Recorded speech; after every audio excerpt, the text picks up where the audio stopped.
Hey, this is Jamie with Stonemeyer Games, and for today's Sunday sit-down video, I'm going to be talking about my top 10 favorite pirate-themed games. Why this theme?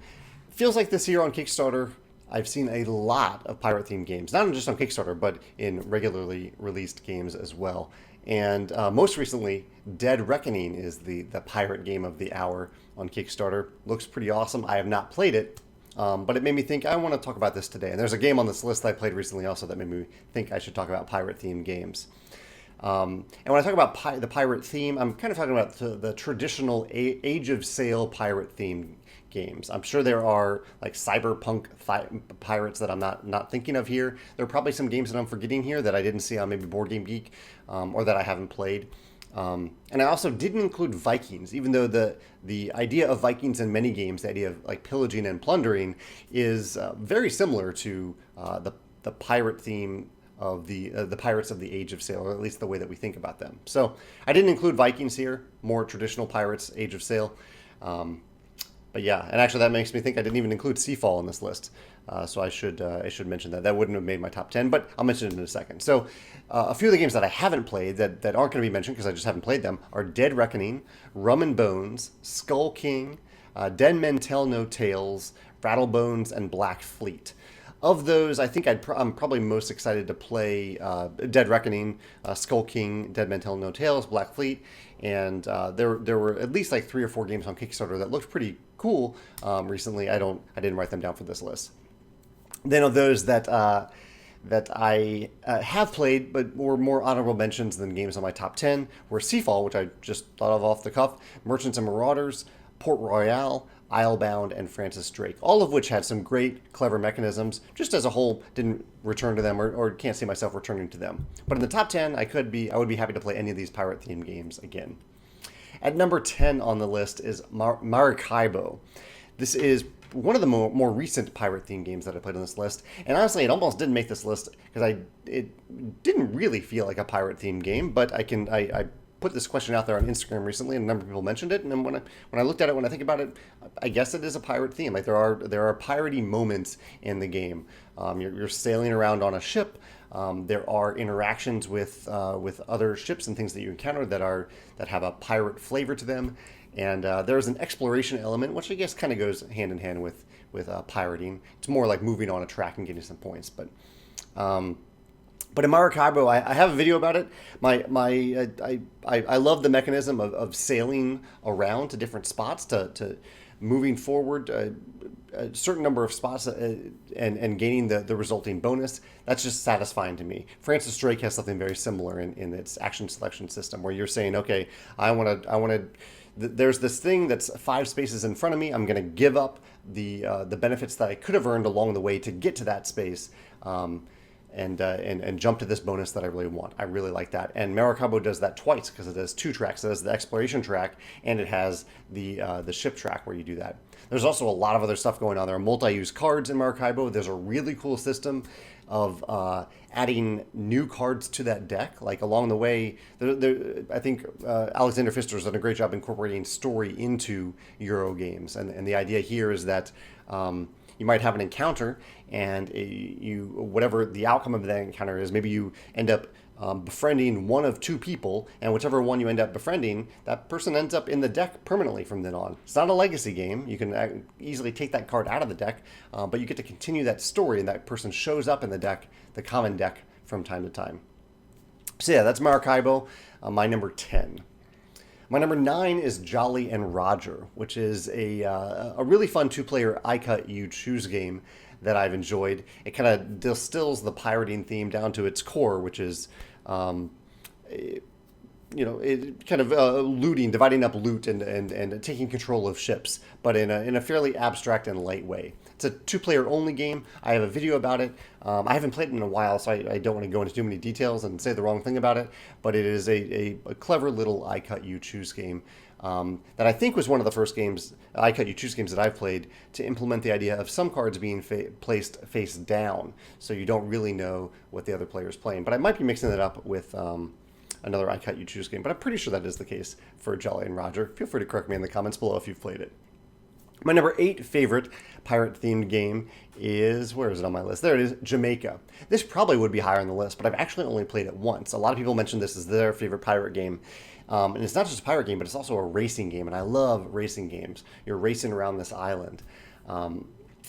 It's been years since I played Jamaica, but I had a good time playing it. And as I was making this list, I was like, I had a really good time playing Jamaica. I would gladly play it again, and so that's why it's at the number 8 slot above some of these other games. But honestly, I don't remember much about it other than the cool panorama that you can make with the cards that you have in the game. I remember enjoying the action selection system, but I can't remember much about it. But I do also love that race. And I believe there's an element, what was it that I really enjoyed about Jamaica, of when someone finishes the race, they get a certain number of points, but other people can catch them right before the end of the game, or still get some points based on their finish near the end of the game, which I thought was very satisfying. And that wasn't the whole thing. The whole game wasn't just winning the race. There was more to it than that. I think to do with the treasure that you're earning. Feel free to tell me a lot more about Jamaica if you've played it more recently in the comments. That's my number 8.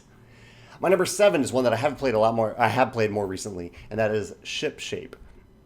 This is a really, really clever game where you are acquiring these tiles in a draft, with a draft where you are essentially revealing a character from your hand, a numbered character, and depending on the rank of those characters that you reveal, you get to draft first. You get to take the top tile off the deck and keep it for yourself, and then the next person takes the next tile, and so on. And the tiles themselves are, they have a border and then holes cut in the middle. So it's like a polyomino, a Tetris style tile in reverse. The Tetris part of it is cut out of the middle of the tile. And you are taking that tile and you are placing it on your stack of tiles, oriented so that certain things are revealed and certain things are covered. So there are certain icons that you're trying to leave revealed, you want them revealed, and others that you want to cover. Because at the end of the round, you gain some points for some of them. Some of them you compare to other players, depending on the numbers that you have, and you get points at the end of each round for that. Just a really clever component, used in a really clever way by one of my favorite designers, Rob Davio. Actually, Rob has a couple of games on this list. He also did Seafall, and Alexander Pfister mentioned twice on this list as well under Port Royal and Maracaibo. So that is number 7, ShipShape. My number 6 favorite pirate-themed game is the first one that I own, and that is Forgotten Waters. This is another one that might climb the list. I've only played through the first scenario, and I had a good time playing it. It does a really clever thing where it takes a scenario that lasts around 4 hours, and it splits it into 2, like a 2-part movie. So you play the first part, and there's a clear breaking point, and then you play the second part. There's a lot of clever mechanisms in Forgotten Waters, from the different roles in the game to the different things that each of those roles are managing, the different tracks. There's a track where the first mate track, it looks like, if I'm remembering correctly, where it has the 2 lose conditions, or some of the lose conditions, and there are 2 different tokens that move back and forth on that track, and you're just trying to make sure those tokens don't collide. I believe it has to do with like morale and maybe the number of people on your ship. It has a cool action selection system that happens simultaneously, where you're all kind of just placing your workers out there, and you can't talk during that time. And the way the book is used in this game, it's really, really cool, the storybook, where most of the rules in the game are just, like the game will say, okay, turn to page 3, and you'll see the art of that page, and then you'll see all the actions and all the different things you can do on that page. Really clever implementation of a storybook in the game. And I love, there's a lot to love about this game. I love the constellation. So your character has a constellation that you are filling out throughout the game to gain certain story moments that have mechanical benefits. You also have your own little unique track for this character. Each of these, they're abilities that are unique for each character, and they're a little different, and they all max out. So like this character, it starts off strong with no, they don't start off strong with brawn, but they basically with brawn they have a max. They can only have 2 brawn, and so you could max that out. But it's kind of saying, hey, you might want to focus on exploration, because you have a huge amount of potential with exploration. You can gain skills way up here. The last thing I want to mention for this game that I thought was really clever, really you should watch my video if you're interested in Forgotten Waters. But I love that on many of the skill tests, almost all of the skill tests, before you take the test, you gain a skill of that type. So it might say, this is a fishing test. You need to catch some fish for your crew. And before you gain the test, you gain one skill in fishing or whatever it is, and in the hunting skill, and then you take the test. That I found very satisfying, that you're gaining that skill first. So you felt like you had some sense of progression, no matter what was going to happen in that test. Even if you failed or didn't do well, something was going to happen. You were going to gain a skill and then hopefully do well in the test. So yeah, that's Forgotten Waters, my number 6 favorite pirate-themed game. Could move up on the list with future plays. My number 5 is kind of the opposite of this. Forgotten Waters is all about story. My number 5 is Dead Man's Draw.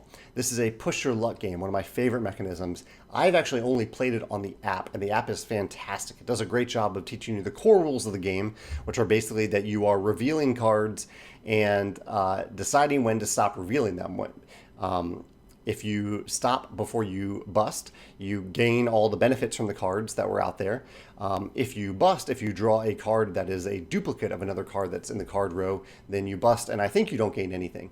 And it's pure and simple push your luck, but the app adds it's not variance, it just adds complexity one game at a time. So as you win the game, it adds another level of complexity, and then again and again and again. It does a great job of onboarding you into a much more advanced game from the initial just pure push your luck game. But I really enjoy it, and that's Dead Man's Draw. I highly recommend checking out the app if it's still available. I'm not sure if it is. My number 4 favorite pirate-themed game is maybe a cheat, but it is Celestia. Celestia was originally under a different name, Sea of Clouds, I think, which was a pirate-themed game. Celestia is no longer quite a pirate theme, but it's the same game, just with a slightly different theme, and you're still kind of pirates. You're all jumping on a ship together, and you're floating from island to island and gathering some loot along the way when you decide to jump out of the ship. And it has push your luck elements that are kind of have the feel of the parlor game craps, where one player is rolling dice and you're kind of guessing that player can pay the cost that they reveal on the dice.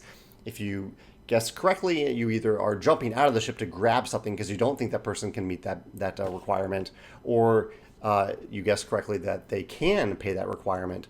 What the dice show, and you get to move on to further islands and get better benefits along the way. Again, maybe a little bit of a cheat, but I think because the original game was Sea of Clouds and truly was pirate themed, and this still has the pirate theme in there, just a little bit more, I guess, kind of steampunkish and pleasant. It doesn't say it's a pirate game, but you are looting things from these islands. So I'm calling it a pirate game, and it is my number 4 favorite on this list. My number 3 favorite pirate game is Treasure Island. This is a brilliantly designed game where one player, so one versus many game, although each of the other players are competing, so I guess it's just a competitive game where one player is the pirate. I always forget this when I talk about this game. I believe it's Blackbeard, and he's locked up. He's in jail. He or she, whoever's playing the Blackbeard role, is locked up in jail, and you're kind of interrogating him to get clues about where a treasure is. And this player, the Blackbeard player, at the beginning of the game, gets to choose any little spot, even the tiniest little spot on this giant map of where he buries the treasure. And I even as I'm talking about this, I just think this is so incredible that it's not like he chooses from a few cards, or like there's a grid where he chooses from one of 10 spots. Like, you choose anywhere on this map as long as it's not on a line. And you mark it, and that's where your treasure is buried, just like a pirate would do on a real island if they showed up, and they could choose any spot. They're not constrained by game mechanisms. They choose a spot to bury the treasure, and then throughout the game, all the other players are trying to find that treasure by narrowing down where it could be, and they share information at certain times, but they also don't share information. And Blackbeard is giving you information, but sometimes Blackbeard can lie, and you don't know exactly when that's happening. That's actually probably the trickiest part of the game. I don't know if I love that part of the game, that Blackbeard can lie. I think it works really well thematically, but it can be a little frustrating if you are getting mixed information and you don't know what is real or what's not. But there are also times where you can look to see if Blackbeard lied about something. But just a brilliant treasure hunt themed game that really feels thematic, and you're writing on. I didn't mention this, but you're writing on the board the whole time in these dry erase markers of different colors. Awesome game. I highly recommend checking it out. That is Treasure Island, my number 3 favorite pirate themed game. My number 2 and number 1 are really different games, but were really tough to decide. It was really tough for me to decide which one should go at number 1. I decided in the end to put Time Stories Brotherhood of the Coast at number 2, at least partially because it is an expansion to a game and not the core game itself. As you know, if you watch this channel, I love Time Stories. This is one from the original Time Stories line where they had the core box and then you add modules along the way. And I absolutely loved it. I think it was in my probably top 3 modules, maybe top 2, was Brotherhood of the Coast, which is one where you are playing as pirates in the Age of Sail. It's been a while since I played it, but I just remember some amazing moments in the game where you have to sail from island to island, which is very different for the Time Stories series. And you basically just say, okay, we want to go to that island, and along the way, you have some encounters on the sea. Some are good, some are bad, and sometimes you encounter other vessels that you have to fight off. And I believe, if I remember correctly, in some of those encounters, you can actually board and take over the other vessel. There are many ways to upgrade your ships in this expansion. That's one of them. You can also pay to upgrade your ship. And that was the thing that I really took away with, because you start out with this really small ship, and there's a couple different ways where you can upgrade your ship and make it bigger and bigger. And the art of those ships is beautiful. Like, the art alone makes me want like the bigger, better ship. But also the abilities on the ship made me want them throughout the game. Found that very satisfying to be able to take this little ship and turn it into this awesome big ship. I love that about the game. And just overall, I had a blast with Brotherhood of the Coast. I highly recommend it if you enjoy the pirate theme and if you enjoy the storytelling and the amazing cooperative moments in the Time Stories series. That's my number 2. At number 1, I did decide to put a pirate-themed game, or not a pirate-themed game, but a game itself, not an expansion. And this is one that I owned for a long time, and my friends didn't end up playing it for a while, so I ended up getting rid of it. But I played it again on Board Game Arena very recently and realized and remembered just how much I love Libertalia. Libertalia is a game where each player has the same exact 30 characters. And at the beginning of the game, one player, doesn't matter who, randomly selects 9 of those characters. And every player starts with those same 9 characters. And using simultaneous play, on each turn, every player is choosing one of those cards from their hand, placing it face down, and then revealing it at the same time, and then ordering it on the board in terms of rank, 1 to 30. And then from left to right, starting with the lowest rank, you activate these abilities that often interact with the other cards that have been played out there. And sometimes they just gain you treasure and booty and things like that. Booty, I think the booty is the word for treasure in this game. And I love the simultaneous play. I love the feel of like there's this wonderful interaction in the game because you are interacting so much with the other players, but you're not targeting any other player because you don't know who is playing what. You're kind of just targeting that someone will play this other character. If I go for like a low card that I know is going to, like the brute card removes the top card from the card row. So if I play a brute, I think he was a 14, and you play a card valued at 28, the brute is going to kick the 28 off, force them to be discarded, so that in the second phase of the game, when you start with the player with the highest number in this row, highest number remaining in this row, they collect treasure, they collect the booty that I mentioned, and then you go down the row. And so the player with the lowest number gets the first ability to activate, but they also get the worst treasure, if any, if there's anything left over. And the treasure is variable. So there are rounds where everyone gets something good. There are other rounds where the last player, the last couple players get something really bad. And so those are the times that you want to avoid, that you might want to play a higher number. The one other thing I love about this game, and really I highly recommend, if you like what I'm talking about here with the simultaneous play, the different the interactions without spite, I highly recommend that you check out this game. But the other thing that I really love about it is you only play 6 characters per round. And there are 3 rounds, and then you carry over the extra characters to the next round, at which point another 6 random cards are given to all players. So again, same as the first round, all players get the same 6 cards in the second round. But those cards that you carry over, typically 3 cards that you carry over, might be very different than the other players. So we might all have card number 30, the highest card in the first round, but only some of us might actually play it. We might save it for a future round where we can get better use out of it. and some of us may not. And so throughout the game, you were given the same things that all the other players are, but by the end of the game, you have very different hands as the other players because of the cards that you've carried over from round to round. And not just at the end of the game, really from in the second round and the third round, because in both of those rounds, you are carrying over different things. Just a brilliant game. Really, really brilliant game. If you can't check it out, I don't think it's still in print, but you can check it out on Board Game Arena, and I would highly recommend that you do that because it plays super smooth because the simultaneous play goes up to 6 players. Yeah, that's my number one game, my number one pirate-themed game, Libertalia. I'd love to hear your thoughts in the comments about the games that I mentioned here. Maybe some of the Kickstarter games that were promoted earlier this spring that had the pirate theme. Any of those that you're excited about? Any of the games that I haven't played, or any of the games on my top 10 list or the games that I have played that you really love as well. I'd love to hear your thoughts in the comments below. Thanks.